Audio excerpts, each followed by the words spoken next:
I spent 21 years in prison for a murder I didn't commit, and my story was just made into a movie. Amma. Hi Reddit, my name is Colin Warner, and you read that headline right. I was arrested in 1980 for the murder of a young man in New York City, even though I was on the other side of town when it happened. I wasn't exonerated until 2001. With me is Phil Desgranges, a staff attorney with the New York Civil Liberties Union who can help answer some of the more legal-based questions you might have. I've also included links to a website with a timeline of events you can reference, as well as the trailer for Crown Heights, an Amazon Studios movie coming out tomorrow that's based on my true story. Amma. Proof. Edit. Thank you everyone so much for your time and questions. That's all the time I have for now, but your questions have truly touched me. Hopefully some of my answers did the same for you. I feel for this man. I spent 3 days in jail for cops accusing me of having prescription pills that were for a dislocated shoulder at the time, for selling purposes. They even took me to a doctor to verify if my shoulder in a sling was indeed broken, and still took me to jail and tried to charge me with a felony that would have put me away for 6 years. Had to hire an expensive attorney to get the case dropped. Total cost me over $10,000 with medical and legal fees from hiring an attorney and paying the hospital. They took me to $3,000 for the doctor simply asking me what was wrong with my shoulder to see if I was good for booking. All because these two bald-headed white cops thought a brown man with pain pills in an arm sling was just pulling a ruse to sell pills. 3 days was hell for me, and I can't imagine how those years must have felt. This shouldn't be allowed to happen.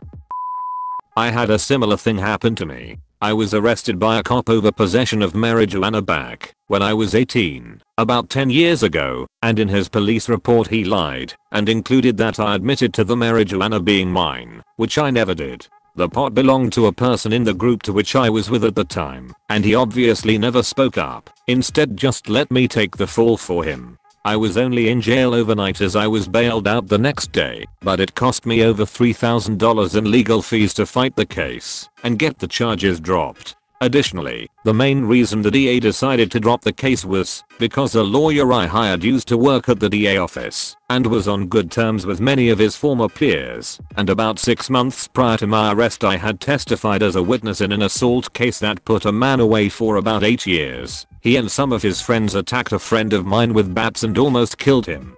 From what he told me, it was because of this that they decided to drop the charges, as a sort of favor for helping them get that conviction, since it was my testimony that really sealed the deal on that case. I had never been in legal trouble before, and had just turned 18 a couple of months prior, so now I have this arrest on my record.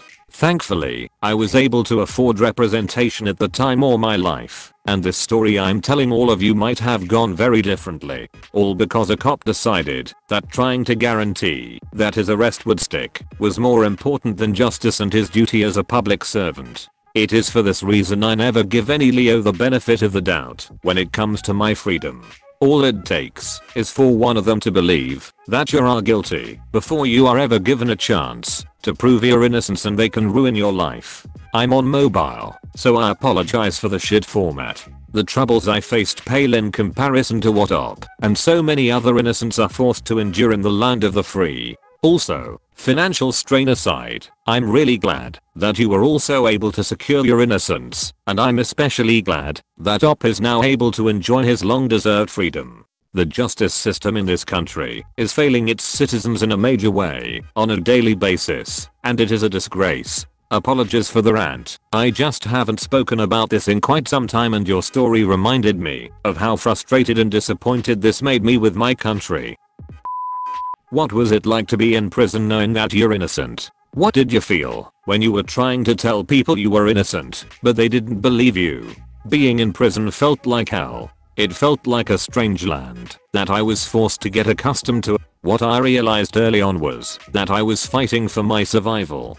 From the day of my arrest to getting out, I was fighting for survival in prison on a daily basis and fighting for my freedom. My feelings were loneliness, frustration, a lot of anger, feeling like I was a nobody, feeling like I had no one in the world that I could depend on. My main fear was that I would come out of prison and still be labeled a murderer.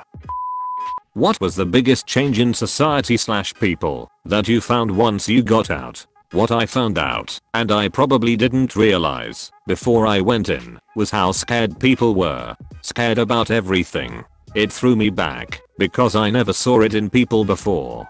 On a small matter, the use of cell phones. I don't remember people talking like that, so I was asking my wife, who are they talking to?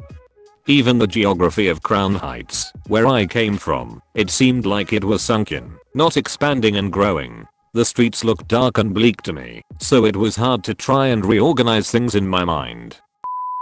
It's almost impossible to sue for this type of thing. It happened to me. Also a week in jail with an 8-month pregnant wife, after I did zero wrong. Charged with 3 felonies, paid $15,000 in various fees, mainly attorney fees, and the DA ended up dropping all the charges within just a few weeks. I wanted to sue, but you have to prove intentional malice or any Leo/Dad is shielded from liability. It's an insanely high bar that effectively gives them a blank check to fuck you as hard as they want with zero repercussions. There ought to be some sort of fund for anyone who is arrested and has charges dropped or beats them at trial.